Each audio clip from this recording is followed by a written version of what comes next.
Hello dear, I am Manoj Pine and today we will learn geothermal energy. So let's start. What is geothermal energy? Geothermal energy is the heat that comes from the subsurface of the earth. It is contained in the rocks and fluids beneath the earth's crust and can be found as far down the earth's hot molten rock called magma.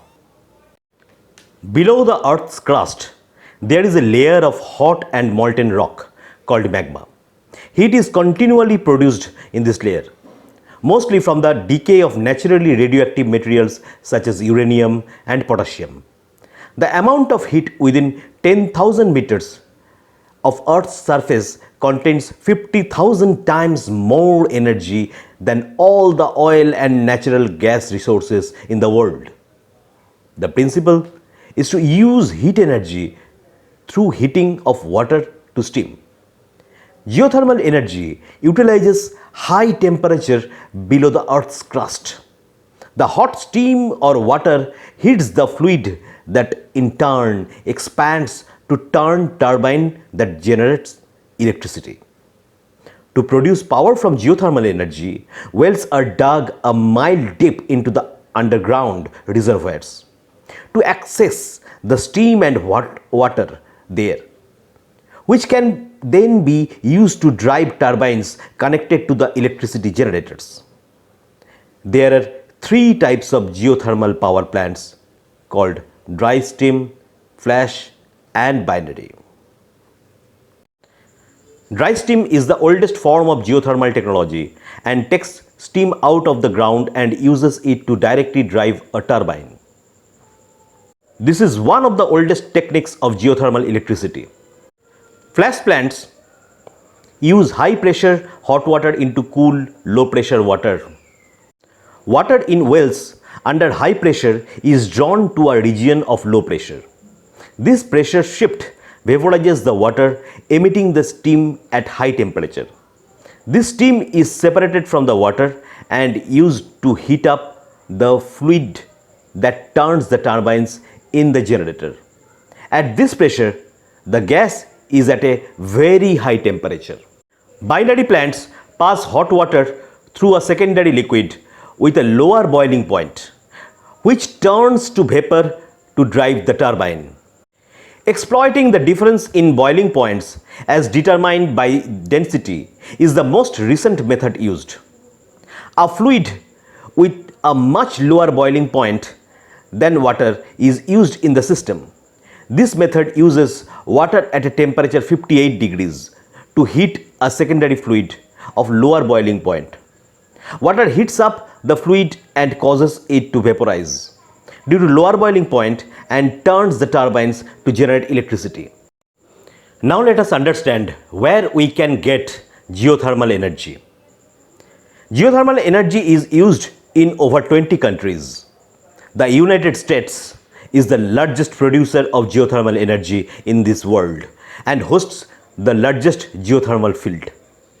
The areas with the highest underground temperature are in the regions with the active or geologically young volcanoes.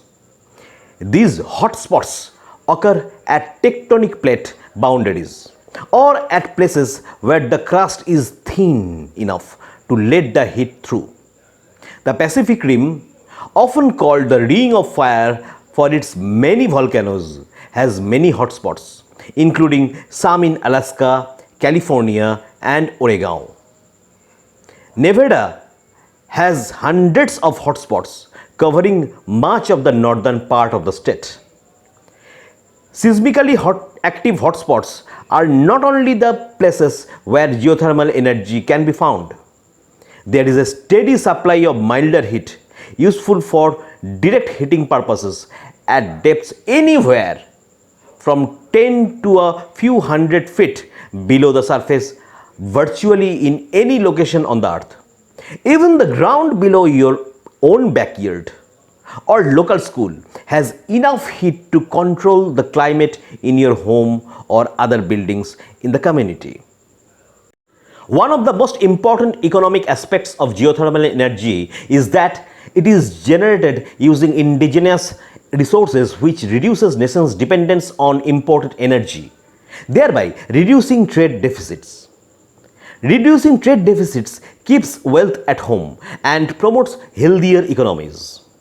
In addition, there is a huge international market for geothermal energy related equipment manufactured domestically, with the potential to decrease the trade deficit further and contribute to domestic economic health.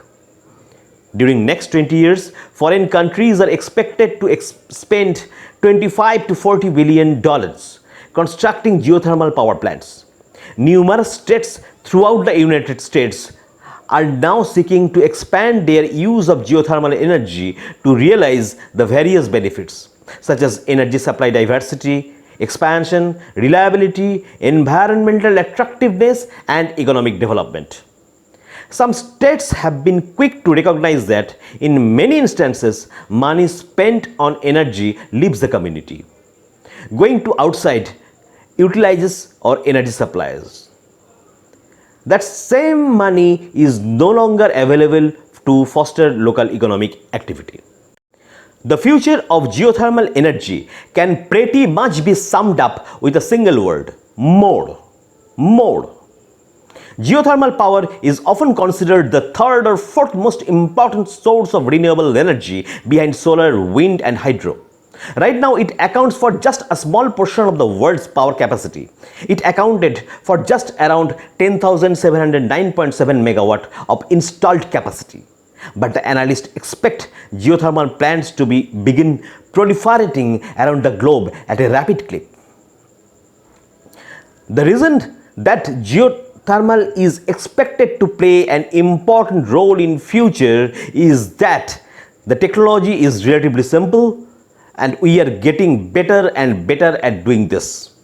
We are now drilling geothermal wells with increasing efficiency, allowing more energy to be captured in each plant. Engineers have also devised an important binary cycle plants that release no emissions except water vapor. You see, traditional dry steam geothermal plants emit greenhouse gases. Okay, sure.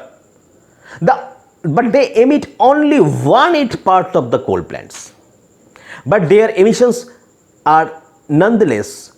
Dry steam plants tap directly into the steam coming out the hydrothermal convection zone, and some inevitably escapes.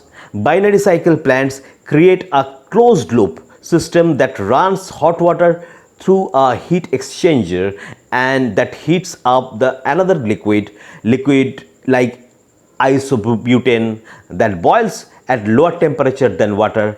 The hot water is then sent back to the underground while the isobutane runs in the generator.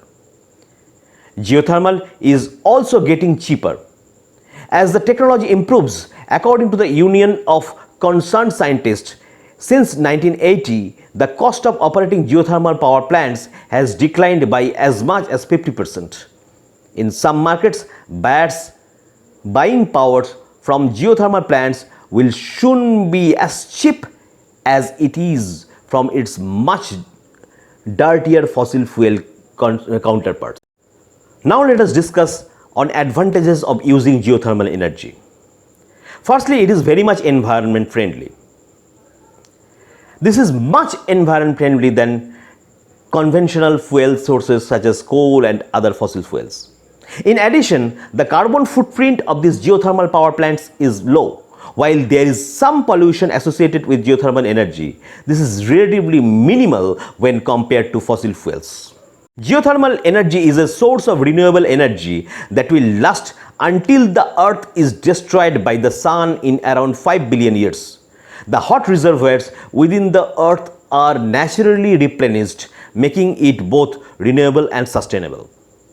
Worldwide energy consumption is currently around 15 terawatts, which is far from total potential energy available from the geothermal sources. While we can't currently use most reservoirs, there is a hope that the number of exploitable geothermal resources will increase with ongoing research and development in the industry.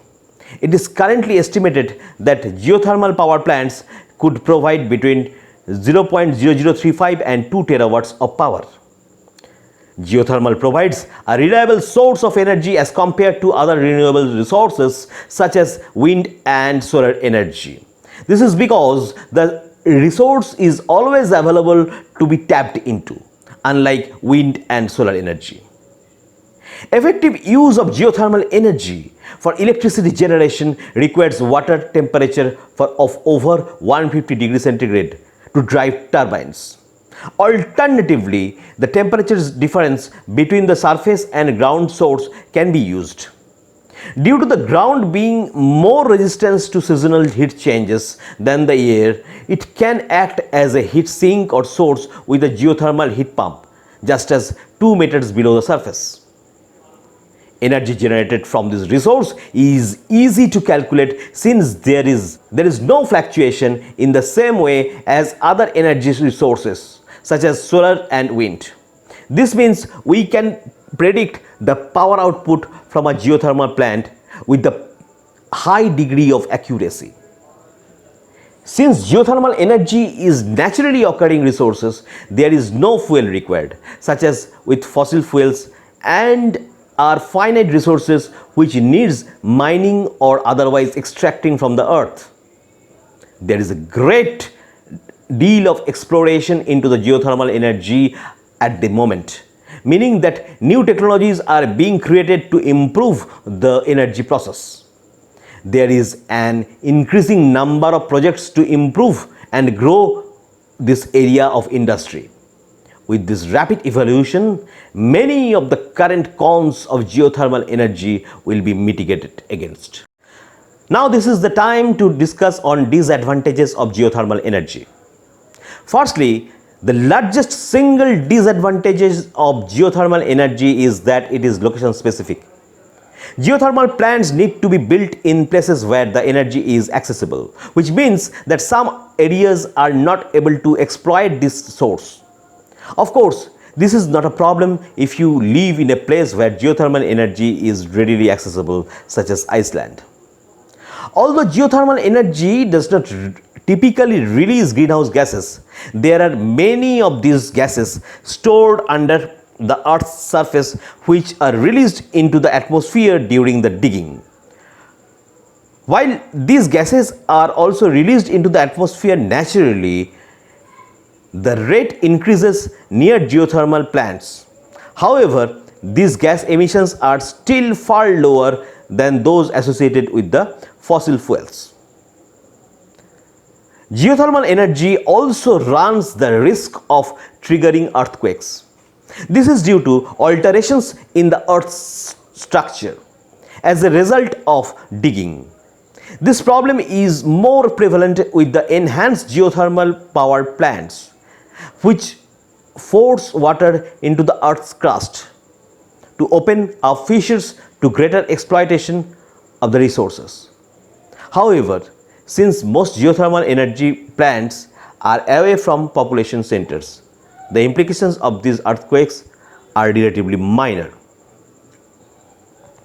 Geothermal energy is an expensive resource to tap into,